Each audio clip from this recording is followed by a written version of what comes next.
अपनी इंग्लिश को सिर्फ काम चलाऊ से शानदार बनाना चाहते हैं तो आज हम उन्हीं छोटे छोटे शब्दों और वर्ब्स की बात करेंगे जो फ्लुएंट इंग्लिश बोलने वालों को इतना कॉन्फिडेंस देते हैं। चलिए इन सीक्रेट्स को समझते हैं और अपनी इंग्लिश को एक लेवल ऊपर ले जाते हैं। तो आज हम क्या क्या करने वाले हैं? सबसे पहले हम देखेंगे कि कैसे छोटे शब्द बड़ा असर डालते हैं। फिर हम प्लेस और टाइम बताने वाले प्रेपोजिशंस को समझेंगे, कुछ एडवांस्ड फ्रेजेस सीखेंगे, वर्ब्स की दुनिया में उतरेंगे और आखिर में अपनी वोकैबुलरी को और भी मजबूत बनाएंगे। तैयार है? चलिए शुरू करते हैं। पहला सेक्शन, छोटे शब्द बड़ा असर। देखिए, इन, ऑन, एट ये प्रपोजिशंस भले ही छोटे लगते हों, पर सच कहूं यही वो चाबी है जो हमारी इंग्लिश को एकदम नेचुरल बनाती है और दूसरों से अलग दिखाती है। अच्छा, एक बात सोचिए, एट द रिवर और इनटू द वेल में असली फर्क क्या है? पहला, एट द रिवर मतलब नदी के पास, एक लोकेशन की बात हो रही है, और दूसरा इनटू द वेल मतलब कुएं के अंदर जाना, यहाँ एक मूवमेंट है। बस यही छोटी छोटी बातें हैं जो आज हम सीखने वाले हैं। तो अब प्रेपोजिशंस को थोड़ा और गहराई से समझते हैं। इन्हें याद रखना आसान बनाने के लिए हम इन्हें दो ग्रुप्स में बांटेंगे, वो जो जगह बताते हैं और वो जो समय। इस तरह से इन्हें समझना काफी आसान हो जाएगा। यहाँ अबव का उदाहरण देखिए। इसका मतलब है कि कोई चीज किसी दूसरी चीज से ऊंची है पर उसे छू नहीं रही है, जैसे पंखा टेबल के ऊपर है। बस ये याद रखिए, ऊंचाई है पर कोई डायरेक्ट कांटेक्ट नहीं है। अब एट को समझते हैं। एट का इस्तेमाल हम किसी स्पेसिफिक पॉइंट या जगह के लिए करते हैं, जैसे वो गेट पर खड़ा है, यानी एक फिक्स जगह पर।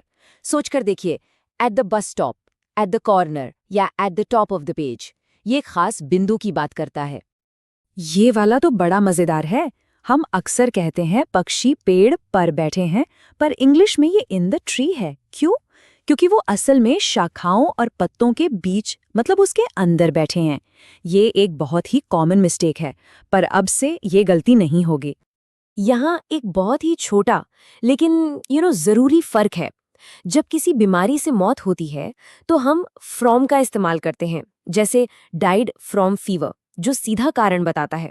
अगर हम कहें ही डाइड आफ्टर मलेरिया, तो इसका मतलब हो सकता है कि उसे मलेरिया हुआ था, पर शायद मौत किसी और वजह से हुई हो।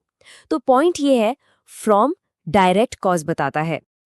बहुत अच्छे, अब अपनी इंग्लिश को नेक्स्ट लेवल पर ले जाने का टाइम आ गया है। हम कुछ एडवांस्ड फ्रेजेस सीखेंगे जो हमारी बातचीत को और भी प्रोफेशनल और इम्प्रेसिव बना देंगे। तो क्या अपनी इंग्लिश में कुछ पावर अप्स जोड़ने के लिए तैयार है? ये फ्रेजेस हमारी भाषा को एक नई धार देंगे और हमें ज्यादा कॉन्फिडेंट महसूस कराएंगे, चाहे हम ऑफिस में हो या दोस्तों से बात कर रहे हो। यहाँ कुछ बेहतरीन एग्जाम्पल्स हैं, जैसे आप कह सकते हैं, according to the news it will rain tomorrow, या फिर I am speaking on behalf of my team. देखा, ये फ्रेजेस हमारी बात में वजन और क्लैरिटी लाते हैं।